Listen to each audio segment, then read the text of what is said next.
மொட்டை அடிச்சு காது குத்துனா கெடா வெட்டத்தான் செய்வாங்க. நம்ம மக்கள் கெடா வெட்டுவாங்க. கெடா வெட்டாம காது குத்துறது கிடையாது. தமிழர்களோட நம்பிக்கைக்கு எதிரா இருக்கு. தமிழர்களோட பலி கொடுத்தலுக்கு எதிரா இருக்கு. தர்காவுக்கு போகவே கூடாதுன்னு இஸ்லாத்துல கிடையாது. தர்காவுக்கு போலாம்.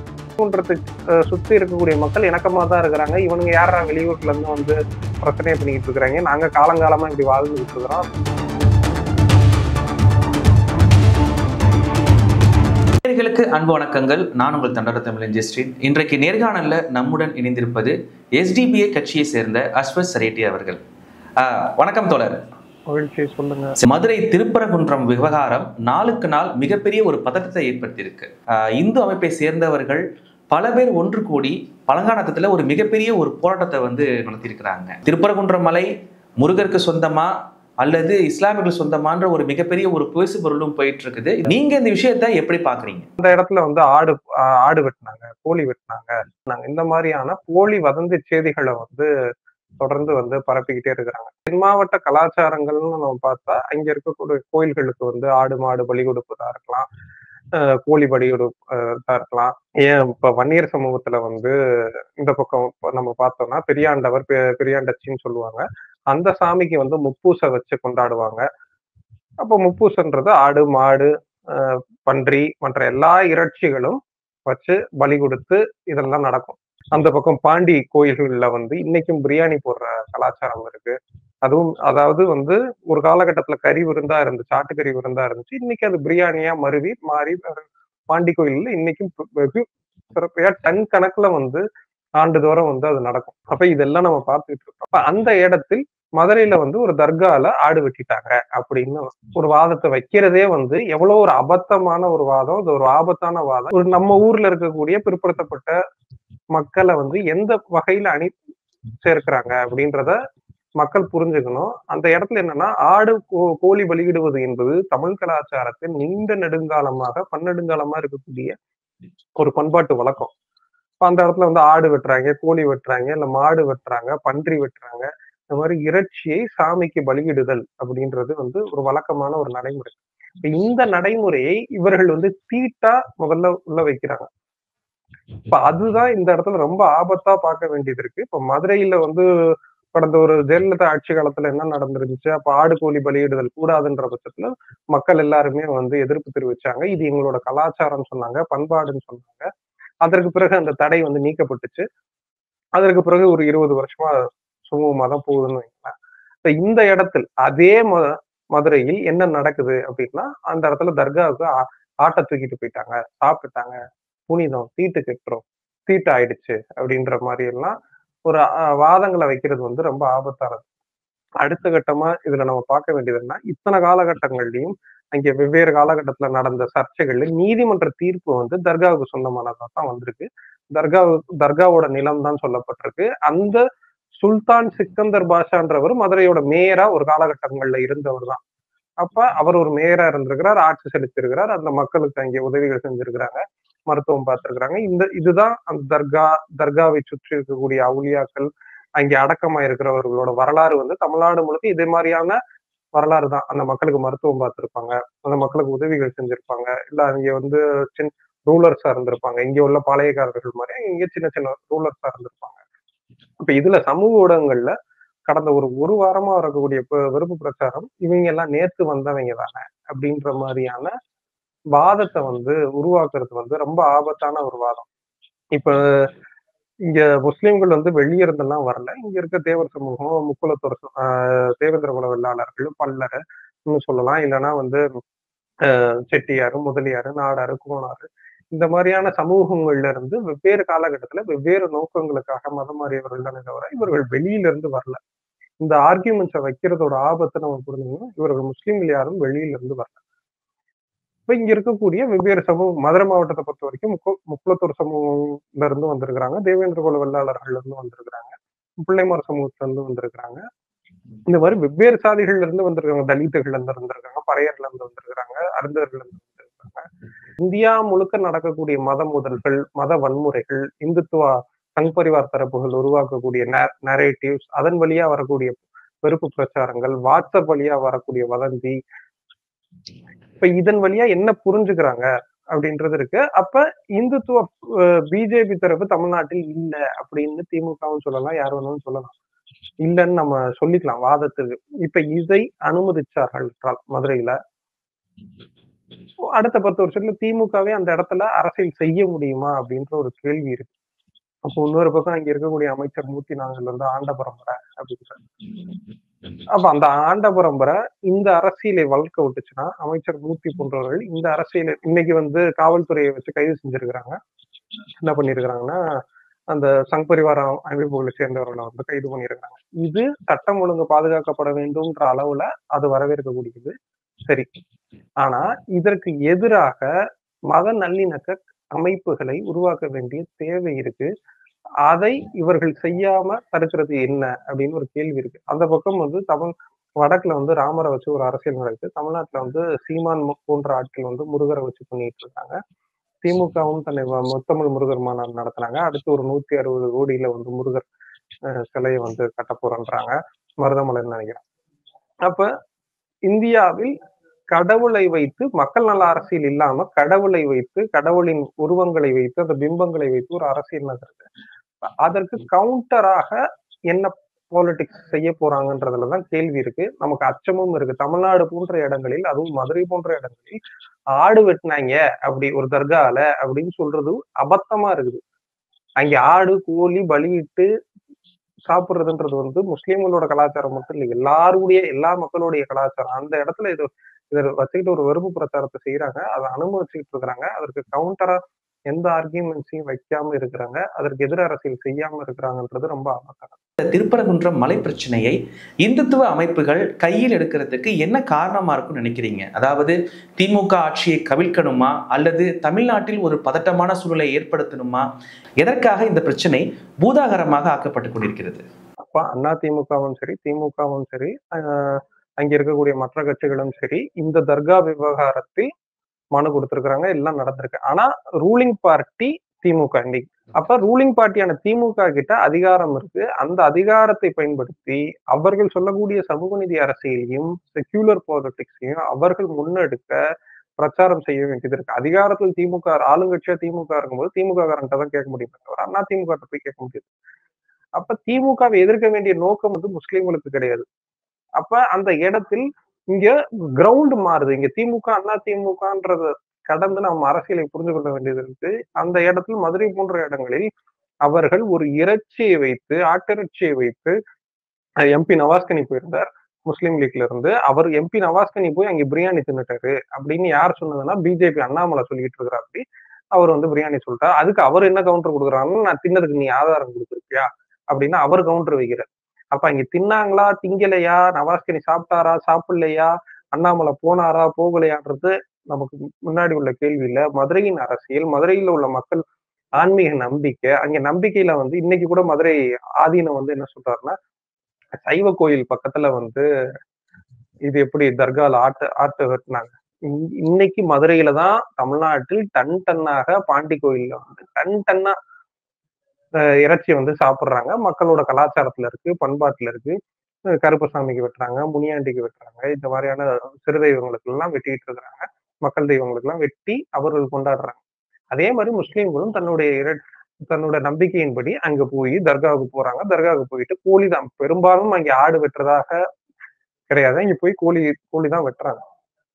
அதுவும் கூட பெரிய அளவான ஒரு முஸ்லிம் மக்கள் வந்து அந்த தர்காவுக்கு போவது வந்து இல்ல. ஆனாலும் போகிறாங்க, வராங்க. ஒரு நம்பிக்கையின் அடிப்படையில இங்க போறாங்க. பக்கத்துல பின்னாடி ஒரு சமண குகைகள் இருக்குது. அப்ப சமண குகைகளுக்கு போறாங்க, போய் பாக்குறாங்க. ஒரு ஆர்கியாலஜிக்கல் பிளேஸ்ன்ற அளவுல பாக்குறாங்க. இப்ப தஞ்சை பெரிய கோயிலுக்கு போறாங்கல்ல, அப்ப அந்த மாதிரி போறாங்க. இந்த இடத்தில் வகுப்புவாத அரசியலையும் மதவாத அரசியலையும் பிஜேபி திருப்பி தூண்டிக்கிட்டு இருக்குல்ல, அது ஆபத்தானது. இதுல வந்து நம்ம திமுகவை எதிர்க்கணும் அப்படின்றது எந்த நோக்கமும் இல்லை, யாருக்கும் அந்த நோக்கமும் இல்லை. திமுகவே முன் வந்து என்ன பண்ணணும்னா, இந்த மாதிரியான சங் பரிவார் தரப்புகளுக்கு எதிராக அவர்கள் சொல்லக்கூடிய சமூக நீதி அரசியலில் இருந்து அமைப்புகளை உருவாக்கணும், மத நல்லிணக்க அமைப்புகளை உருவாக்கணும். அப்ப இன்னைக்கு போவாங்க ஒரு 4 கலெக்டரை வச்சு, இல்ல 4 ரிட்டையர் ஜட்ஜஸை வச்சுக்கிட்டு, அதுக்கப்புறம் 4 பத்திரிகையாளரை வச்சுக்கிட்டு போய் அங்க போயிட்டு ஃபேக்ட் ஃபைண்டிங் போலாம் அப்படின்னு சொல்லுவாங்க. அது தற்காலிகமாக இந்த விஷயத்தை ஒட்டி நடக்கக்கூடிய செயல். ஆனா தொடர்ந்து அந்த தமிழ்நாடு முழுக்கவே மத நல்லிணக்க அமைப்புகளை உருவாக்க வேண்டிய தேவை இருக்கு. ஏன்னா இந்தியா முழுக்க இந்துத்துவ பாசிச சக்திகள் வளர்ந்துருக்கு. அப்ப அந்த வளர்ந்ததன் வழியாக இந்தியாவில் இருக்கக்கூடிய பன்மைத்துவ சூழல் இல்லாமல் ஆக்கப்பட்டுகிட்டு இருக்கு. பிற்படுத்தப்பட்ட இந்த மக்கள் இன்னைக்கு சாயங்காலம் கூட ஒரு 4-5 மணிக்கு அவ்வளவு ஒரு கூட்டம் இருக்கு. அந்த மக்கள் நினைச்சிட்டு இருக்கிறாங்க நாமெல்லாம் இந்துக்கள். எந்த இந்துக்கள்? இவர்கள் எப்படி இந்துக்களானாங்க? அவரவர்கள் அவங்க சாதியில இருக்கிறாங்க. ஒருத்தர் தேவரா இருக்கிறாரு, ஒருத்தர் வன்னியரா இருக்கிறாரு, ஒருத்தர் கோணரா இருக்கிறாரு, ஒருத்தர் ரெட்டியாரா இருக்கிறாரு. அப்ப இவர்கள் இந்துக்கள்னு எந்த அளவுல ஃபீல் பண்றாங்கன்னு புரியல. இன்னொன்னு இப்ப இவர்கள் சொல்லக்கூடிய அந்த சாதி சமூகத்தோட நம்பிக்கையின் அடிப்படையில இப்ப வன்னியர் சமூகமா இருந்தாலும் பாமக ஏன் இவ்வளவு தூரம் அமைதியா இருக்குன்னு தெரியல. பிஜேபியோட கூட்டணி வச்சுக்கிட்டு இருக்கிறதுனால பாமக அமைதியா இருக்குன்னு நினைக்கிறேன். அப்ப அங்கே பெரியாண்டவருக்கும் பெரியாண்டச்சிக்கும் முப்பூசை கொண்டாடுற ஒரு சமூகம், அது வழிபடுற சமூகம்.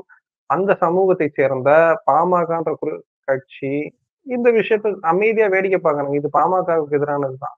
இது திமுகவுக்கு எதிரானதுதான். இந்த அரசியல், இந்த பிஜேபி செய்யக்கூடிய அரசியல் பாமகவுக்கு எதிரானதுதான், திமுகவுக்கு எதிரானதுதான். தமிழ் கடவுள் முருகன் அப்படின்னு வார்த்தைக்கு வார்த்தை சொல்லக்கூடிய சீமான் அவர்கள் கூட இப்ப இந்த பிரச்சனைக்கு எந்த ஒரு எதிர்வினையும் மாற்ற மாதிரியான தெரியலையே, எந்த ஒரு கருத்தையும் தெரிவிக்கல.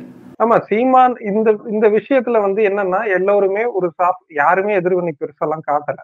அப்ப எல்லோருமே மாவட்ட ஆட்சியர்கிட்ட போயிட்டு நோட்டீஸ் கொடுக்குறாங்க, அதாவது கோரிக்கை மனுவா கொடுக்குறாங்க, கோர்ட்டுக்கு போறாங்க. இந்த லெவல்ல இருக்கு. நான் என்ன அதனாலதான் நான் தொடர்ந்து சொல்றது என்னன்னா, அரசியல் இயக்கங்களை கட்ட வேண்டியது இருக்கு, மதச்சார்பின்மை இயக்கங்களை கட்ட வேண்டியது இருக்கு, நல்லிணக்க இயக்கங்களை கட்ட வேண்டியது இருக்கு. அப்ப இது எதையுமே நம்ம செய்யலைன்னா அந்த இடம் ஒரு கம்யூனலைஸ் ஆகும், ஒரு வகுப்புவாத மத வெறுப்பு தன்மைக்குள்ளால போகும். அது பொலிட்டிக்கலா யாருக்கு அறுவடை செய்ய போகுது? நீங்க சொன்னீங்க திமுகவை எதிர்க்கிறதுக்கு திட்டமிட்டு இதை செய்யறாங்க. அப்படி எந்த நோக்கமும் கிடையாது. அப்படி பார்த்தா இன்னைக்கு முஸ்லிம் அமைப்புகள் தான் இருந்திருக்கணும், திமுகவை திட்டி 4-5 போஸ்டர் ஒட்டி இருக்கணும். அப்படி யாருமே எந்த இதுவும் கிடையாது. அப்ப இந்த விஷயம் முஸ்லிம்களை பொறுத்த வரைக்கும், எஸ்டிபிஐ கட்சியை பொறுத்த வரைக்கும் அது சுமூகமாக எல்லோருக்குமானதற்க. யார் வேணாலும் வாங்க, போங்க, பாருங்க, வேண்டிக் கொள்ளுங்க, உங்களுக்கு அவரவர் நம்பிக்கையின்படி. அந்த பக்கம் சமண குகை இருக்கு, அங்கே போங்க. இந்த பக்கம் முருகர் கோயில் இருக்கு, இங்க போகலாம். இது விவாதம் இல்ல. அப்ப அந்த இடத்தை பிஜேபி என்னவாக பயன்படுத்துது, இவர்கள் சொல்லக்கூடிய சங்கிகள் என்னவாக பயன்படுத்துறாங்க? அது அதிமுகவுக்கு எதிராகத்தான் இருக்கு, திமுகவுக்கு எதிராகத்தான் இருக்கு, முஸ்லிம்களுக்கு எதிராக இருக்கு, பாமகவுக்கு எதிராக இருக்கு. அதுதான் நான் சொல்றேன், பாமக பிஜேபியோட கூட்டணியில இருக்கு. பாமகவுக்கு எதிராக தான் இந்த அரசியல் இருக்குது. தென் மாவட்டத்தை சுத்தி இந்த அரசியலை வளர விட்டா பாமக எதிராக இருக்கு, ஜான் பாண்டியன் போன்ற தரப்புகளுக்கு எதிராகத்தான் இருக்கு. அப்ப எல்லா கிருஷ்ணசாமிக்கு எதிராகத்தான் இருக்கு. அப்ப அந்த நான் தமிழ்நாடு முழுக்க மொட்டை அடிச்சு காது குத்துனா கெடா வெட்டத்தான் செய்வாங்க. நம்ம மக்கள் கெடா வெட்டுவாங்க, கெடா வெட்டாம காது குத்து கிடையாது. அப்ப இவர்கள் அங்க போயிட்டு ஆட்டை வெட்டிட்டாங்கன்னு சொல்றது எவ்வளவு பெரிய அபத்தம். இது சாதாரண, அது எப்படி முஸ்லிம்கள் வந்துட்டாங்க, இந்த வெறுப்பில் போய் பிற்படுத்தப்பட்ட மக்கள் மாட்டினாங்கன்னா, சாதி இந்துக்கள் மாட்டினாங்கன்னா அது ஆபத்தான சூழல். இதை நம்ம புரிஞ்சுக்கணும். இங்க மொட்டை அடிச்சு குழந்தை பிறந்தா மொட்டை அடிச்சு காது குத்துறதுக்கு கெடா வெட்டுவாங்க, இல்ல கோழி வெட்டுவாங்க, இல்ல நேர்ந்து விடுவாங்க. இது காலங்காலமா நடந்துகிட்டு இருக்கிற பண்பாட்டில் முஸ்லிம்கள் நேத்து வந்தவங்க, முந்தா நேத்து வந்தவங்க. அப்ப ரெண்டு பக்கமும் இவர்கள் வேற அவர்கள் வேற, அதர்ன்ற ஒரு இடத்திற்கு நகரும். அந்த சமூகம் வேற, நாம வேற. அப்ப அந்த இடத்துல ஒரு நல்லிணக்கமான ஒரு சூழல் உருவாகாது. அப்ப நம்ம சாதி இந்துக்கள் என்ன புரிஞ்சுக்கிறாங்கன்னா, அவரவர்கள் சாதியில நம்பிக்கைகள் இருக்கு, அங்க வெட்டுறாங்க, ஆடு கோழி வெட்டுறாங்க, அங்க போயிட்டு வராங்க. அப்ப இந்த நவீன பார்ப்பானிய மயம் எல்லாத்தையும் ஒரு சைவ மயத்திற்குள்ளால கொண்டு போகிறது. இதுதான் இதுக்குள்ளால உள்ள அரசியல். இப்ப எல்லோருமே நாங்கள் சைவம் தான் புனிதமான உணவு. முன்னாடி கோயில் நம்ம ஊர்ல 10 வருஷம் 15 வருஷத்துக்கு முன்னாடி 5 வருஷம் கோயில் தேர் வரும்போதெல்லாம் ஆடு பலி வெட்டுறது, கெடா வெட்டினது, இதெல்லாம் நடந்துகிட்டு தான் இருந்திருக்கு. அப்ப இது எல்லாமே தீட்டுன்ற ஒரு இடம். இது முஸ்லிம்களுக்கு எதிராக இருக்குல்ல, இது தமிழர்களுக்கே எதிராகத்தான் இருக்கு, தமிழர்களோட நம்பிக்கைக்கு எதிராக இருக்கு, தமிழர்களோட பலி கொடுத்தலுக்கு எதிராக இருக்கு. அப்ப இந்த இடத்துல இதுல திமுகவை எதிர்க்கிறதுக்கு என்ன இருக்கு? இது ஒட்டுமொத்தமா இங்க உள்ள அரசியலுக்கே எதிராக இருக்குல்ல. தமிழ்நாட்டின் அரசியலுக்கும் தமிழ்நாட்டோட பண்பாட்டு சூழலுக்குமே இங்க எதிராக ஒரு தரப்பு செஞ்சுக்கிட்டு இருக்கிறாங்க. அப்ப நாம் இதை விளங்கிக் கொள்ள வேண்டிய தேவை இருக்கு. இது நாம் விளங்காம இது திமுகவுக்கு எதிராக இருக்கு, அதிமுகவுக்கு எதிராக இருக்கு, இது இவர்கள் விதைக்கக்கூடிய வெறுப்பு செய்திகள் அடுத்த 10-15 வருஷத்துல பிரச்சனையாகும். இது சாதாரண ஏதோ ஒரு வாட்ஸ்அப் செய்தி அப்படின்னு நீங்க கடந்து போனா, இந்தியாவில் வாட்ஸ்அப் செய்திகளால் பாதிக்கப்பட்ட, அதனால் நடந்த வன்முறைகள் ஏராளம், கணக்கெடுக்க முடியாத வன்முறைகள் எடுக்கலாம். அங்கிருந்து அந்த திருடன் வந்தான், தூக்கிட்டு போனா, அதனால வந்து குழந்தை பிடிக்கிறவங்க தான் தூக்கிட்டு போனா அடிச்சோன்னு சொன்னதா இருக்கலாம், அஸ்ஸாம்ல நடந்த செய்தியா இருக்கலாம், ஏன் தமிழ்நாடு சட்டமன்றத்துல இருந்த தமிழ்நாட்டில் வந்து பீகாரிகளை அடிச்சு கொன்னுட்டாங்க, அதனால வந்து பீகார் சட்டமன்றம் வரைக்கும் போனாங்க, இங்க இருந்து கலெக்டர்ஸ் போய் பார்த்துட்டு வந்தாங்க. இது எல்லாமே வாட்ஸ்அப் செய்திகள் தான். அப்ப தமிழ்நாடு திமுக அரசு என்ன செய்யணும்னா, இந்த மத வெறுப்பு கருத்துக்களை பரப்பக்கூடிய இணைய ஐடிக்களை பார்த்து, இன்ஸ்டாகிராம் ஐடிஸா இருக்கலாம், ட்விட்டர் ஐடிஸா இருக்கலாம், இந்த ஐடிஸ் மீது நடவடிக்கை எடுக்கணும். சைபர் கிரைம் டிபார்ட்மெண்ட் இவர்கள் சோசியல் டென்ஷனை உருவாக்குறாங்க. அந்த ஐடிஸை இனம் கண்டு அந்த ஐடிஸை ரிமூவ் பண்ண வேண்டியது இருக்கு. அந்த ஐடிஸ் மீது வந்து வழக்கு தொடுக்க வேண்டியது இருக்கு. அதை எதையுமே செய்யாம நான் வேடிக்கை மட்டும் தான் பார்த்துக்கிட்டு இருப்பேன். இது ஏதோ திமுகவுக்கு எதிரா இருக்கு. திமுக ஒரு சமூக நீதி கட்சியாக இருந்தால், அப்ப இவர்கள் மீது ஆக்ஷன்ஸ் எடுக்க வேண்டியது இருக்கு. மத வெறுப்பையும், சமூக நல்லிணக்கத்தையும், சமூக பதட்டத்தையும் உருவாக்குறாங்க அப்படின்னு இந்த இணைய ஐடிக்களை முடக்க வேண்டியது இருக்கு. அவர்கள் போலியான ஒரு வெறுப்பு செய்தியை பரப்புறாங்க. நவாஸ்கின் ஒரு எம்பியின் மீது ஒரு எம்பி போய் அங்க சாப்பிட்டாரு. இது ஒரு போலி செய்தி. இதை அண்ணாமலையே பேசுறாரு. அவர் சாப்பிடலன்னு எம்பி சொல்றாரு. என் மேல வழக்கு கொடுங்கன்றாரு. அதுக்கப்புறம் வந்து அந்த இடத்துல வந்து இது பண்ணிட்டாங்கன்னு சொல்லிக்கிட்டு இருக்கிறாங்க. மாடு வெட்டிட்டாங்கன்றாங்க. என்னென்னமோ கதையெல்லாம் அடிச்சு இது ஒரு போலியான ஒரு வெறுப்பை வந்து பரப்பிட்டு இருக்கிறாங்க. அப்ப இதற்கு எதிராக இவர்கள் பேச வேண்டியது என்ன? இவர்கள் நான் பேசவே மாட்டேன். அப்ப இந்த இணைய ஐடிகள் மீது இவர்கள் வந்து இன்ஸ்டாகிராம் ஐடிஸ் மீதும் வெளி மாவட்டத்துல இருந்து தான் ஒரு ஒரு 10, 15 வருஷத்துக்கு முன்னாடி ஒரு செய்தி பரவணும்னா நம்ம அந்த ஊருக்கு போனா இந்த ஊர்ல போய் ஒரு கூட்டம் போடுவோம். கூட்டம் போட்டா ஒரு 50, 100 பேர் கிட்ட போய் செய்தி பரவும். ஆனா இன்னைக்கு அப்படி இல்ல. இணையம் வளர்ந்ததுக்கு பிறகு இன்னைக்கு அப்படி இல்ல. இன்னைக்கு வந்து செய்தி தமிழ்நாடு முழுக்க அது ஏதோ மதுரையில, திருப்பரங்குன்றத்துல ஒரு நடக்கக்கூடிய இஷ்யூன்னு பார்க்க முடியுமா? இல்ல சென்னையில இருந்து பேசுறாங்க. இன்னொரு பக்கம் கோயம்புத்தூர்ல இருந்து பேசுறாங்க. அப்ப தமிழ்நாடு முழுக்க முஸ்லிம்கள் மீதான ஒரு பார்வைய இதன் வழியாக ஒரு கட்டமைக்கிறாங்க. ஒரு வெறுப்பை கட்டமைக்கிறாங்க. அப்ப இதை குறித்து இவங்க பேச வேண்டியது. இதுல வந்து ஏதோ தர்கா இஷ்யூ மட்டும்தான் இருக்கா? முஸ்லிம்கள் குறித்தான பார்வை என்ன இருக்கு? வெளிய இருந்து வந்தவன், இம்மிகிரண்ட், வந்தேரி அப்படின்றாங்க. எந்த கணக்குல சொல்றாங்க? அப்ப இது வெறுப்பு தான். அப்ப இந்த மாதிரி அவன் வந்து தெலுங்கு, இவன் வந்து மலையாளி, அவரவர்கள் அந்தந்த இதுவா இருக்கலாம். ஆனா இது வெறுப்பு இல்ல. அப்ப இன்னொரு பக்கம் வந்து அந்த தர்கால அதை வெட்டிட்டாங்க, இதை வெட்டிட்டாங்க, அவங்க வந்து கோயிலுக்குள்ள வந்துட்டாங்க. இதை எப்படி அனுமதிக்க முடியும்? இதை அனுமதிக்கவே கூடாது. அப்ப இவர்கள் வந்து ஒரு சமூக நீதி அரசாக இருந்தால் திமுக இந்த இணைய ஐடிகள் மீதும் இந்த சங் பரிவார் தரப்பின் மீதும் நடவடிக்கை எடுக்கணும். போலி செய்திகளை பரப்பினார்கள், சமூக பதட்டத்தை உருவாக்கினார்கள் அப்படின்னு இத போடுங்க. சும்மா யாரோ Facebookல திமுகவுக்கு எதிராக 4 பேர் எழுதிட்டான்றதுக்காக தூக்கி உள்ள போடுறாங்கல்ல. 3 மாசம் 6 மாசம் தூக்கி உள்ள போடுறாங்கல்ல. ஒரு சாதாரண ஒரு கட்சியின் மீது, ஒரு ரூலிங் கிளாஸ் பார்ட்டி மீது ஒருத்தன் Facebookல எழுதிட்டான், ட்விட்டர்ல எழுதிட்டான்றதுக்கு வழக்கு போடப்படுது. ஆனா இங்க வந்து ஒரு சமூகத்தின் மீது வெறுப்பை பரப்புறாங்க. திட்டமிட்டு வெறுப்பை பரப்பிட்டு இருக்கு சங் பரிவார அமைப்புகள். அதன் மீது ஆனா வந்து எந்த வழக்குமே போடப்படல. சும்மா இந்த வந்தாங்க, கும்பலா வந்தாங்க, கைது பண்ணாங்க. இந்த வழக்கு மட்டும் தானே இருக்கு. சமூக பதட்டத்தை உருவாக்குனாங்க, மதக்கலவரத்தை தூண்டினாங்க. இந்த வழக்கை இவனுங்க மேல ஏன் போட மாட்டாங்க திமுக? அப்ப திமுகவின் மீது கேள்வி வருதுல்ல. ஏதோ திமுக என்னமோ நமக்கு என்னமோ வாழ்நாள் கடமையா அந்த திமுகவை எதிர்க்கிறதுக்கு அப்படிலாம் ஒண்ணும் கிடையாது. திமுக தான் செய்ய வேண்டிய வேலையை செய்தால் திமுகவை நோக்கி இந்த கேள்வியே வராதுல்ல. வழிபாட்டு கோட்பாடுகளின் அடிப்படையில இந்த தர்கா வழிபாடு அப்படின்றது ஒரு மாறுபட்ட கருத்தாவே இருந்துட்டு வருது. சில அமைப்புகள் இதற்கு ஆதரவாக செயல்படுவாங்க, சில அமைப்புகள் இதற்கு எதிராக செயல்படுவாங்க. இந்த திருப்பரங்குன்றம் விவகாரத்துல இந்த சிக்கந்தர் பாஷா தர்கா விஷயத்துல இஸ்லாமியர்கள் எப்படி செயல்படணும் அப்படின்னு நீங்க நினைக்கிறீங்க? இல்லங்க, இப்ப அஜ்மீர் தர்காவின் மீதும் அங்க வந்து சிவன் கோயில் இருந்துச்சு அப்படின்னாங்க. அஜ்மீர் தர்கா இந்தியாவில் இருக்கக்கூடிய உலக புகழ்பெற்ற தர்கா. எப்படி ஒரு தாஜ்மஹால் இருக்கோ அதே மாதிரி அஜ்மீர் தர்காவை எல்லோருக்குமே தெரிஞ்ச ஒரு தர்கா. இந்தியாவில் இருக்கக்கூடிய எல்லோருக்குமே தெரிஞ்ச ஒரு தர்கா. அந்த தர்கால வந்து டன்னா வந்து உணவுகள் பரிமாறப்படும். அது எல்லோருக்குமே பகிரப்படும். இதெல்லாம் பாப்புலராக எல்லாருக்குமே தெரிஞ்ச விஷயம். அப்ப ஆன்மீக நம்பிக்கை சார்ந்து ஒருத்தர் தர்காவுக்கு போலாமா, இல்ல பள்ளிவாசலுக்கு போலாமா, சர்ச்சுக்கு போலாமா, இல்ல கோயிலுக்கு போலாமா, இல்ல குறிப்பிட்ட நான் இந்த நம்பிக்கையில் நான் இந்த சர்ச்சுக்கு மட்டும் தான் போறேன், நான் வந்து சிஎஸ்ஐ சர்ச்சுக்கு மட்டும் தான் போறேன், ஆர்சி சர்ச்சுக்கு போக மாட்டேன் அப்படின்றது அவர்களோட நம்பிக்கை. அதுக்கு அவங்க வந்து ஒரு பிலாசபிக்கலா ஆன்மீக ரீதியா ஒரு விளக்கம் வைக்கிறாங்க. அதே மாதிரி இப்ப தர்காவுக்கு போகாத தரப்புகள் இப்ப தர்காவுக்கு போகவே கூடாதுன்னு இஸ்லாத்துல கிடையாது. தர்காவுக்கு போலாம். அங்க ஜியாரத்துன்னுவாங்க. தர்காவுக்கு போயிட்டு அவருக்காக அங்கே அடக்கமாயிருக்க அவருக்காக இறைவன்கிட்ட பிரார்த்திப்பாங்க. பிரார்த்திச்சுட்டு வெளியே வருவாங்க. அப்ப இதுதான் தர்கா மீதான ஒரு ஓரலான ஒரு பார்வை. அப்ப இதுல வந்து சில தரப்புகள் ஆன்மீக ரீதியாக முஸ்லிம் சமூகத்தில் போகக்கூடாதுன்னு சொல்லுவாங்க. ஆனா தர்கா இஸ்லாமிய சமூகத்தின், இந்திய முஸ்லிம் சமூகத்தின் தர்காவும் ஒரு பங்குதான். அப்ப அங்கே அடக்கமாயிருக்கிறவர் இந்தியாவில் இங்க இருக்கக்கூடிய மக்களுக்கு உதவி செய்தவர், மருத்துவம் பார்த்தவர், அங்க இருக்கக்கூடிய சட்ட உதவிகள் செஞ்சவர், எல்லா உதவிகளும் அங்கே ரூலரா இருந்திருக்கிறார்.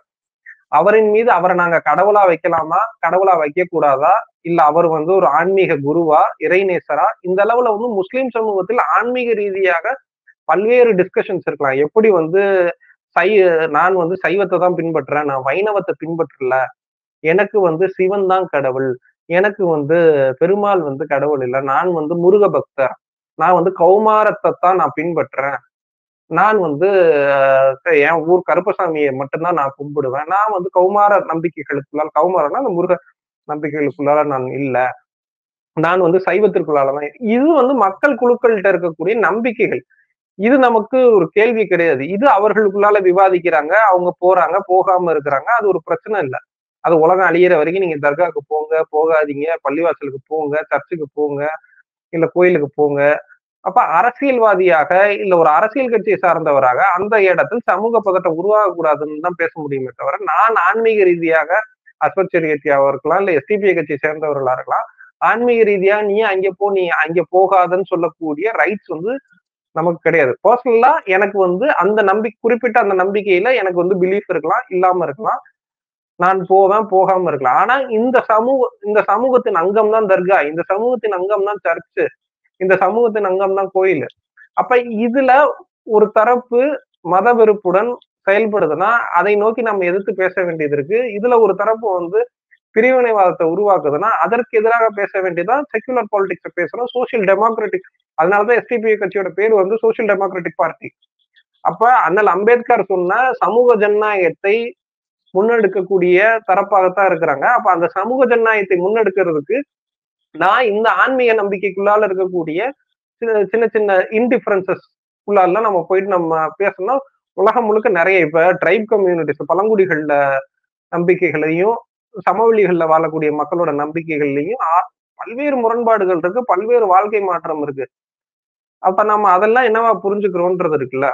அதுதான் ரொம்ப எளிமையா புரிஞ்சுக்கணும்னா, ஒருத்தர் தர்காவுக்கு போலாம், இல்ல போகாம இருக்கலாம். ஆனா தர்கா இந்திய முஸ்லிம் சமூகத்தின் சொத்து. அந்த தர்காவில் அடக்கமானவர்கள் இந்திய முஸ்லிம் சமூகத்தில் இங்க இருந்தவர்கள் தான். அவர்கள் வந்து வெளியே இருந்தெல்லாம் இல்ல, இங்க இருந்தவர்கள் தான். அவர்கள் இங்க இருக்கக்கூடிய மக்களுக்கு தான் உதவிகள் செஞ்சிருக்கிறாங்க. அதுல ஒருத்தருக்கு முன்ன பின்ன நம்பிக்கைகள்ல மாறுபடலாம். அதுக்காக தர்காவே போகாத தரப்பு இந்த மாதிரியான இந்த வாதங்கள்லாம் இருக்குல்ல. நீங்க தான் முஸ்லிம்களாச்சே, நீங்க ஏன் தர்காக்கெல்லாம் போக மாட்டீங்கல்ல, உங்க இதுகிட்ட உங்க ஆளுங்க கிட்ட அப்படி ஒண்ணு இருக்குல்ல, நான் போறேன், போகாம இருக்கிறேன், உனக்கு என்ன பிரச்சனை?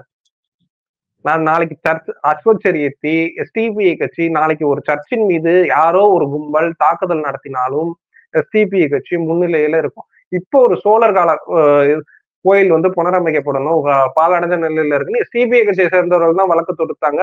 அந்த கோயிலை புனரமைக்கிறதுக்கான வேலைகள் எல்லாம் பார்த்தாங்க. இதெல்லாம் நடக்குது இல்ல. அப்போ ஒரு அரசியல் கட்சியாக, ஒரு சமூக ஜனநாயக கட்சியாக அதைத்தான் செய்ய முடியும். யாரோ ஒருத்தருக்கு 1000 நம்பிக்கைகள் இருக்கலாம். அந்த நம்பிக்கைகளுக்கு பின்னாடி எல்லாம் போயிட்டு ஒரு அரசியல் கட்சி வந்து செயல்பட முடியாது. பாத்தீங்கன்னா கடந்த காலங்கள்ல தமிழ்நாட்டுல ஒரு மிகப்பெரிய ஒரு மத பிரச்சனை அப்படின்னு நடந்ததாக எந்த ஒரு வரலாறுமே பார்த்தது கிடையாது. இப்ப இந்த திருப்பரங்குன்ற பிரச்சனைய குறிப்பாக தமிழ்நாட்டு மக்கள் எப்படி பார்ப்பாங்க, இதற்கு எந்த மாதிரி எதிர்வினை ஆற்றுவாங்க அப்படின்னு நீங்க என்ன நினைக்கிறீங்க? இல்ல, மக்களுக்கு தமிழ்நாட்டை பொறுத்த வரைக்கும் இந்த வாதங்கள், சங் பரிவார் தரப்புகள் வைக்கக்கூடிய வாதம், இந்த சங்கிகள் பிஜேபி வைக்கக்கூடிய வாதம் எல்லாம் ரொம்ப புதுசானது. என்னடா ஆடு வெட்டக்கூடாதுன்னு சொல்றாங்க அப்படின்றதே ரொம்ப புதுசா இருக்கு. ராமநாதபுரம், சிவகங்கை பக்கம் வந்தீங்கன்னா, என்னடா ஒருத்தன் ஆடு வெட்டக்கூடாதுன்னு சொல்றது வந்து ரொம்ப புதுசானது. அப்ப மக்களுக்கு வந்து குழப்பமான நிலையில இருக்கு. இப்பயும் கூட திருப்பரங்குன்றத்தை சுத்தி இருக்கக்கூடிய மக்கள் இணக்கமா தான் இருக்கிறாங்க. இவனுங்க யாரா வெளியூர்ல இருந்து வந்து பிரச்சனையை பண்ணிக்கிட்டு இருக்கிறாங்க, நாங்க காலங்காலமா இப்படி வாழ்ந்துகிட்டு இருக்கிறோம் அப்படின்னு அந்த பகுதியை சுற்றி உள்ள மக்களுக்கு அதுதான் எண்ண ஓட்டமா இருக்கு. ஆனா கடந்த 30 வருடங்கள்ல 35 வருடங்கள்ல இந்தியா முழுக்க வளர்ந்திருக்கக்கூடிய இந்துத்துவ பாச சக்திகள் அது உருவாக்கக்கூடிய அஜ்மீர் தர்காவை குறித்தான வெறுப்பு இதுவா இருக்கலாம், பாபரி பள்ளி இடிப்பா இருக்கலாம், சம்பலா இருக்கலாம். இந்த மாதிரி இந்தியா முழுக்க இப்ப ஏன் சார்மினார் கேட்டுக்கு வாசல்ல வந்து காவி கொடிகளை கட்டிக்கிட்டு இது வந்து சார்மினார் கேட்டை இது பண்ணணும்னு பேசுறதா இருக்கலாம். இந்தியா முழுக்க தொடர்ந்து வெறுப்பு பிரச்சாரங்கள் முஸ்லிம்கள் மீது தொடர்ந்து இருக்கு. அப்ப அந்த அச்சம் நியாயமானதுதான். அப்ப அந்த அச்சத்தை போக்குவதற்கான எதிர் அரசியல் செய்ய வேண்டியது யாரு அப்படின்றதுதான் கேள்வி இருக்கு. அச்சம் முஸ்லிம்கள் மத்தியில் இந்த தரப்பின் வழியாக ஒரு அச்சம் உருவாக்கப்படுது. ஆனா அந்த அச்சம் நியாயமான அச்சம் தான். அது முஸ்லிம்களுக்கு உள்ளால இருக்கக்கூடிய அச்சம் இல்ல. தமிழ்நாடு என்னவா இருக்கும், இனி வளர்ச்சியை பற்றி பேசுவோமா? இப்ப முன்னாடி ஒரு 10 வருஷத்துக்கு முன்னாடி தமிழ்நாட்டுக்குள்ளான என்ன அரசியல் இருந்துச்சுன்னா, திமுக இது வந்துச்சுன்னா, இல்ல அண்ணா திமுக இது வந்துச்சா, நான் வந்தா டிவி தருவேன், நீங்க வந்தீங்கன்னா மிக்சி தருவீங்க, இல்லைன்னா நான் வந்தா ஸ்கூல் ஃபீஸை கம்மி பண்ணுவேன், இல்லைன்னா லேப்டாப் தருவேன், சைக்கிள் தருவேன். இந்த மாதிரி மக்கள் நலத்திட்டங்களை முன்வைத்து இந்த மக்கள் இதுதான் ஆர்கியூமெண்டா இருக்கு, விவாதமா இருந்துச்சு. திமுக இது பண்ணிடுச்சுன்னு அண்ணா திமுக சொல்லுவோம், அண்ணா திமுக இது பண்ணிடுச்சுன்னு திமுக சொல்லுவாங்க. ஆர்கியூமெண்ட் யார் மக்களுக்கு அதிகமாக நல்லது செஞ்சாங்க, இவ்வளவுதான் அரசியல் விவாதங்கள் இருக்கும். இல்ல நீங்க நாங்க வந்தா இவ்வளவு டேம் கட்டணும், இவ்வளவு தூர் வாரணும், இதுதான் ஆர்கியூமெண்ட். ஆனா இன்னைக்கு கடந்த 35 வருஷங்களுக்குள்ளால என்னவா அப்படியே இந்தியா, நீங்க சொன்ன வட இந்தியாவில இருந்து தென்னிந்தியா வரைக்கும் இன்னைக்கு என்னவா மாறி இருக்கு. கடந்த அதிமுக ஆட்சியில மைக்கேல்பட்டியில மதம் மாத்திட்டாங்க, அந்த ஸ்கூல்ல மதம் மாத்திட்டாங்க அப்படின்னாங்க. அது ஏதோ ஒரு குடும்ப பிரச்சனை, இங்க மதம் எல்லாம் மாத்தல. இப்ப இது அதுக்காக தமிழ்நாட்டுல இப்படி ஒரு கிறிஸ்டின் கன்வர்ஷன்ஸ் நடக்குது அப்படின்னு வட இந்தியா முழுக்க உட்கார்ந்து அங்க சின்ன சின்ன குரூப்ஸை வச்சு கிறிஸ்துவ வெறுப்பை பரப்புனாங்க ஒரு பக்கம். அப்ப இன்னைக்கு இவர்களுக்கான அடியாட்களாக, இப்ப நான் இன்னைக்கு சாயங்காலம் ஒரு கூட்டத்துல பார்த்தேன், ஒரு 300-400 பேர்கிட்ட இருந்திருப்பாங்க அந்த சங் பரிவார தரப்புல. அதுல பார்த்தா எல்லாமே நம்ம ஆளுங்க மூஞ்சி மாதிரிதான் இருக்கு, பிற்படுத்தப்பட்ட சமூக மூஞ்சியா தான் இருக்கு, தலித்துகளா இருக்கிறாங்க. அத பார்த்தாவே தெரியுது. அப்ப நம்ம ஆளுங்க என்னடா அது, நம்ம ஆள் தான் இருக்கிறான், ஆடு வெட்டினா கோழி வெட்டினா நம்ம கூட தான் வெட்டினா, நம்ம கூட தான் ஒன்னா மண்ணா சாப்பிட்டான், இப்ப நமக்கு எதிராக உட்காந்து பேசிக்கிட்டு இருக்கிறான், நமக்கு எதிராக போயிட்டு அந்த இடத்துல போறான் அப்படின்றது வருத்தமா தான் இருக்கு. ஆனா நம்ம நம்ம மாமன் பெரியப்பன் சித்தப்பன் மாதிரிதான் மூஞ்சி இருக்குது. அவன் மூஞ்சி ஏதோ வித்தியாசமாலாம் இல்ல. ஏதோ வடநாட்டுல இவர்கள் சங்கினா இப்படி பொட்டு வச்சுக்கிட்டு ஏதோ அந்த வடநாட்டு பார்ப்பன பணியா இந்த சேட்டு கும்பல் தான் சங்கிகளா இருப்பாங்க. பார்த்தா நல்லா கருப்பா இருக்கிறான், நம்ம ஆள் மாதிரி இருக்கிறான், வடிவா இருக்கிறான், நம்ம ஆள் மூஞ்சி பார்த்தா நம்ம மூஞ்சி மாதிரிதான் இருக்குது. அவன் நமக்கு எதிராக, முஸ்லிம்களுக்கு எதிராக மத வெறுப்பை பேசுறான். ஆனா அவனுடைய கலாச்சாரம் என்னவா இருக்கு அப்படின்னு பார்த்தா, ஆடு வெட்டுறது, கோழி வெட்டுறது, பன்னி வெட்டுறது, சாமிக்கு படையல் போடுறது, இதெல்லாம் இருக்கு. ஆனா இங்க அவர்கள் என்ன நினைச்சிட்டு இருக்கிறாங்கன்னா, இப்ப முஸ்லிம்களுக்கு எதிராக தான் நம்ம பேசுறோமே. இந்த சங் பரிவார் தரப்புல இருக்கிறவங்க அந்த தரப்பு இங்க புடிச்சு வச்சிருந்தாங்க இல்ல இன்னைக்கு சாயங்காலம், அந்த தரப்பை பார்த்தே நான் கேட்கிறேன், அவனுங்க கிட்ட என்ன அரசியல் இருக்கு? நீங்க எந்த காரணத்திற்காக அவர்கள் உங்களுக்கு கோயிலுக்குள்ளால அனுமதிச்சிருவானா, இல்ல உனக்கான ரிசர்வேஷனை கொடுத்துருவானா? இதுவரைக்கும் பிஜேபி அரசு உனக்கான ரிசர்வேஷனை ஒழுங்கா கொடுத்துச்சா? உனக்கான மக்கள் நலத்திட்டங்களை ஒழுங்கா கொடுத்துச்சா? இல்ல உங்க பெண் கல்விகளை உயர்த்தி கொடுத்துச்சா? எதையும் பிஜேபி செய்யல. உன்னை இந்த நேரத்துல மட்டும்தான் அவனுக்கு இந்துன்ற நினைவு வரும், மத்த நேரத்துல அவனுக்கு வேற எந்த நினைவுமே வராது. மத்த நேரத்துலாம் நீ அந்த சாதி, இவன் இந்த சாதி, இவன் இந்த சாதி, இந்த நினைவு மட்டும்தான் வருதே தவிர இந்த நேரத்தில் வாங்கல் இந்துக்களா. இப்ப அவன் சொல்லக்கூடிய பார்ப்பன பனியா தரப்புகள் போய் நிக்கட்டும். ஏன் நம்மால் போய் நின்னுகிட்டு இருக்கிறான்? பார்த்தாவே தெரியுது நம்மாலுன்னு நிக்கிறான்றது தெரியுது. அங்க போய் நின்று முஸ்லிம்களுக்கு எதிராக பேசுறா. எனக்கு ஒரு பக்கம் பதட்டமா இருக்கு, இன்னொரு பக்கம் சிரிப்பாவும் வருது. நீ அங்க போய் நிக்கிற, உனக்கு என்ன பெனிஃபிட் கிடைக்கும் அப்படின்னு ஒரு கேள்வி இருக்குல்ல. உனக்கு என்ன அங்கே அதனால் உன்னுடைய சமூகத்திற்கு, நீ பிறந்த சமூகத்திற்கு என்ன நன்மை? நீ என்னை முஸ்லிம்களை வெறுத்து பேசுவதனால், இல்ல 4 திட்டுங்க, இந்த வெறுத்து பேசுவதனால் என்ன எண்ட் ஆஃப் த டே, இல்ல அந்த நாளின் முடிவில், இல்ல அந்த வருடத்தின் முடிவில், இல்ல உங்களோட வாழ்க்கையின் முடிவுல என்ன கிடைச்சிரும்? ஒரு சமூகத்தை இன்னொரு சமூகத்தை குறித்து வெறுத்து பேசுவதனால் என்ன நடந்துரும்? ஒண்ணும் நடக்காது. இந்த பக்கத்து ஒரு 4 பேரை வெட்டுவான், இந்த பக்கம் 4 பேர் வெட்டுவான், 2 பேரை வெட்டிக்கிட்டு இப்படிதான் இருக்க முடியுமே தவிர எதுவுமே நடக்க போறது இல்ல. அந்த இடத்துல உங்களுடைய குடும்ப வாழ்க்கையும் நிம்மதியற்ற ஒரு சூழலுக்குள்ளாலதான் போகும். இங்க இருக்கிற ஒரு தரப்போட குடும்ப வாழ்க்கையும் நிம்மதியற்ற சூழலுக்குள்ளால போகும். நாடு பதட்டத்திற்குள்ளால போகும். நாடு ஒரு சீரற்ற ஒழுங்கற்ற ஒரு தன்மைக்குள்ளால இந்த நாடு தமிழ்நாடு போகும். அப்ப அந்த சூழலை தான் அங்க இருக்கக்கூடிய தரப்பு உருவாக்குதா?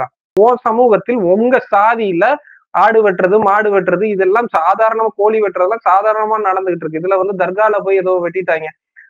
அவன் நோக்கம் என்னன்னா, அவனுடைய நோக்கம் ஆடு வெட்டுதலையும் கோழி வெட்டுதலையும், இல்ல உணவை ஆடு கோழி இதை உண்பதையும் இழிவாக பார்ப்பதுதான் இந்துத்துவ பார்ப்பன தரப்போட நோக்கம். அதைத்தான் அவன் வெவ்வேறு வகையில முஸ்லிம் வெறுப்புன்னு உட்கார்ந்து விட்டுருக்கான். அவன் நோக்கம் என்னவா இருக்கு? தேர்தல் வந்துருச்சு, ஓட்டு போட்டுருங்க, தேர்தல் பிஜேபி வந்துடும், பாசிச பாஜக வந்துடும். இதற்கு எதிராக இப்போது பாசிச பாஜக தான், நீங்க சொன்ன பாசிச பாஜக தான் இப்போது அங்கு வெறுப்பு பிரச்சாரம் செஞ்சுக்கிட்டு இருக்கு. அதற்கு எதிராக மக்கள்கிட்ட பேசணும். அந்த பாசிச பாஜக தான் முஸ்லிம்களை வெறுக்க சொல்லுது. அந்த பாசிச பாஜக தான் தான் தின்னக்கூடிய ஆட்டிறைச்சியும் கோழி இறைச்சியும் இழிவா பார்க்க சொல்லுது. அப்ப இதற்கு எதிராக பேச சொல்லணும். அப்ப இதற்கு எதிராக பேசணும். இப்ப இது எதையுமே செய்யாம பாசிச பாஜக வந்துடும். முஸ்லீம்களை ஒரு ஃப்ரீ ஆஃப் காஸ்ட்ல ஒரு இலவச வாக்காளர்களா வர்றதற்காக திமுகவோ இல்ல காங்கிரஸ் கட்சி என்ன பேசுனாங்க? எந்த மூஞ்சியை வச்சுக்கிட்டு முஸ்லீம்களின் பாதுகாவலரும் திமுக சொல்லுது, காங்கிரஸ் கட்சி சொல்லுது. சரி, நார்த் இந்தியாவுல காங்கிரஸ் கட்சி என்ன செய்யுதுன்னு நமக்கு எல்லாருக்கும் தெரியும். தமிழ்நாட்டில் கரண்ட் சுச்சுவேஷன் இப்படி ஒரு பிரச்சனை வருது. இந்த பிரச்சனையில் இங்க இருக்கக்கூடிய மதுரையை சேர்ந்த மக்கள்கிட்ட போயிட்டு என்ன பிரச்சாரம் பண்ணும்? மேடை போடுங்க. அவன் கூட்டம் போடுறான்ல, 300-400 பேரை கூப்பிடுறான்ல, ஏன் திமுகவால போட முடியாதா? அவன் போட்டு பிரச்சனைன்னு சொல்றான்ல, ஏன் காங்கிரஸ் கட்சியால் போட முடியாதா? ஏன் கம்யூனிஸ்டுகளால் அங்க போட முடியாதா? போட்டு மதுரையில கூட்டம் போட்டு பேசுங்க. உங்க கட்சி பேனர்ல, உங்க கட்சியோட சின்னத்துல, உங்க கட்சியோட நிறத்துல ஒரு மேடை போட்டு இது இப்படி பேசக்கூடியது, பிஜேபி பேசக்கூடியது ஆபத்தானது, பிஜேபி பேசியது மக்கள் விரோதமானது, பிஜேபி பேசியது வெறுப்பு, இஸ்லாமோபோபியா, இதை மக்கள்கிட்ட தெளிவுபடுத்துங்க. அப்புறம் இதுதான் பாசிச பாஜகவின் ஒழிப்பு. தேர்தலுக்கு வந்தா எனக்கு ஓட்டு போடுன்னு சொல்றது அதுவும் கூட ஓட்டு போறதும் ஃப்ரீ ஆஃப் காஸ்ட். முஸ்லீம்களுக்கு எந்த அதிகாரமும் இல்லாம ஃப்ரீயா ஓட்டு போடணும். ஆனா முஸ்லீம்களுக்கு ஒரு பிரச்சனைன்னு வரும்போது நாங்க எதுவுமே பேச மாட்டோம், சைலண்டா இருப்போம். அப்படி மௌன விரதம் இருந்துருவோம். அப்ப இவர்கள் என்ன கணக்குல இவர்கள் பாசிச பாஜகவை ஒழிக்கிறாங்க? ஒரு பக்கம் கோயம்புத்தூர் போன்ற பகுதிகளில் நார்த் இந்தியால இருந்து வரக்கூடிய ஒரு தரப்பு இருக்குது, பார்ப்பன பனியா தரப்பு இருக்குது. ஆனா இங்க என்னவா இருக்குன்னா, சாதாரண ஒரு கூலி தொழிலாளிகள், நார்த் இந்தியால இருந்து வரக்கூடிய கூலி தொழிலாளிகள் நோக்கி ஒரு வெறுப்பு பரப்பப்படுது. இதெல்லாம் எந்த கணக்குல நம்ம எடுக்கிறது? ஒரு பக்கம் வட இந்திய தொழிலாளிகள் மீது வெறுப்பு, இன்னொரு பக்கம் வேங்கை வயல் மாதிரியான இடங்கள்ல தலித்துகள் மீதான ஒரு வெறுப்பு, இன்னொரு பக்கம் முஸ்லிம்கள் மீதான வெறுப்பு. இது எல்லாத்தையும் இயல்பாக்கம் செய்யறாங்களா? இதெல்லாம் நார்மலைஸ், இதெல்லாம் ரொம்ப இயல்பா நடந்துகிட்டு இருக்கும். இதெல்லாம் சமூகத்துல இருக்கும். அப்படி பேசக்கூடிய நபர்கள் மீது என்ன வழக்கு தொடுத்தாங்க? என்ன அரசியல் மேடைகள் அமைச்சாங்க? ஒன்னும் செய்யாம நாங்க நீங்க முதல் கேள்வியை கேட்டீங்க, திமுகவை எதிர்ப்பதற்காக. திமுக எதிர்க்கணும்னு ஒரு நோக்கமும் கிடையாது. திமுக இதற்கு எதிராகவே பேசட்டும், ஒன்னும் பிரச்சனை இல்லை. அவங்களோட சோசியல் ஜஸ்டிஸ் செக்யூலரிஸ்ட்ல இருந்து பேசட்டும். நம்ம ஏன் எதிர்க்க போறோம்? ஒண்ணுமே செய்யல அவர்கள். எந்த ஆக்ஷன், ஆளுங்கட்சியா இருக்கிறாங்க, ஆக்ஷன் எடுக்கணும்ல. முன்னாடி பேசின தண்டோரா தமிழன்ல பேசின இன்டர்வியூல சில வார்த்தைகளை நான் முன்மொழிஞ்சிருப்பேன். முஸ்லிம்களை தனித்திருக்கிறாங்க, கெட்டோ வைஸ் ஒரு அரசியல் சேரியில உள்ள தள்ளிட்டாங்க அப்படின்னு சொல்லியிருப்பேன். அது ஏன் சொல்றேன் அப்படின்றது இந்த விஷயங்கள்ல நீங்க புரிஞ்சுக்கலாம். இந்த மதுரை விஷயத்துல இப்ப எல்லோருமே தனிச்சு விட்டாங்க முஸ்லீம்ல. முஸ்லீம் அமைப்புகள் எஸ்டிபிஐ பேசுறாங்க, ஜமாத்துகள் பேசுறாங்க, இவர்கள் தான் பேசுறாங்க. மத்தவங்க எங்க பேசுறாங்க? எங்க அறிக்கை கொடுத்தாங்க? ஒரு கண்டன அறிக்கை கூட கிடையாதுங்க. முஸ்லீம்களை தனிச்சு விட்டுருக்குறாங்க. இதுல நாம ஏதாச்சும் பேசினாலும் நம்மளை வகுப்புவாதிகள், அடிப்படைவாதிகள்னு சொல்றது. சரி, நீ தான் பேசி சொல்ல, நீ தான் செக்யூலரு, நீ தான் முற்போக்குன்னு சொல்ற, நீ தான் ப்ராக்ரஸிவ்னு சொல்ற, எல்லா இலவையும் நீ தான் சொல்லிட்டு இருக்க, நீயாச்சும் போய் பேசுறா அப்படின்னா நீயும் அவனும் பேச மாட்டான். சரி, நாம அவர்களை ஒரு கேஸ்ட் இந்து பார்ட்டிஸ்ன்னு அடையாளப்படுத்தினா எங்களை எப்படி சொல்ல முடியும்? நாங்கள் தான் சாதிகளை கடந்தவர்கள், மதங்களை கடந்தவர்கள். இப்ப நீ பேசு, நீ தான் சாதியை கடந்துட்டா, மதத்தை கடந்துட்டா, எல்லாத்தையும் கடந்துட்டீங்கன்னா நீங்கள் முஸ்லிம்களுக்கு ஆதரவாக, இந்த செக்யூலர் பாலிடிக்ஸ்க்கு ஆதரவாக நீங்க பேசணும். தலித்துகளுக்கு ஆதரவா பேசணும். தலித்துக்கு வேங்கை வயல் இஷ்யூல நல்லா பச்சையா தெரியுது, ஸ்டேட் அப்படி வெறுப்ப கக்குறாங்க. சீமான் இழிவா பேசிட்டாருன்ட்டு பெரியாரிய மதவாதிகள் டென்ஷன் ஆயிட்டு சீமான் வீட்டுக்கு முன்னாடி முற்றுகை வைப்பாங்க. ஆனா சொந்த நாட்டில் சொந்த மக்களின் தர்காவை நூற்றாண்டுகளாக 12ஆம் நூற்றாண்டுல இருந்து அந்த தர்கா இருக்கு. அவர் சுல்தான் பாதுஷான்றவர் ஒரு மேயர், ஒரு ஆட்சியாளர். அப்ப அங்க ஒரு என்ன பேசுறாங்க? இப்ப இவர்கள் எல்லாருமே இவங்க பேசுற பாலிடிக்ஸ் எல்லாம் உடஞ்சு கிடக்கு, கண்ணு முன்னாடி உடஞ்சு கிடக்கு. அவர்கள் இதை சரி செய்யணும்னா செக்யூலர் பாலிடிக்ஸையும் சோசியல் ஜஸ்டிஸ் பாலிடிக்ஸையும் இப்ப பிஜேபிக்கு எதிராக டைரக்டா மேடை போட்டு பேசினா மட்டும்தான் உடையும். மிக்க நன்றி அஸ்வத். இவ்வளவு நேரம் ஒதுக்கி உங்களுடைய கேள்விகளுக்காக ஒரு பதில் கொடுத்தமைக்கு மிக்க நன்றி.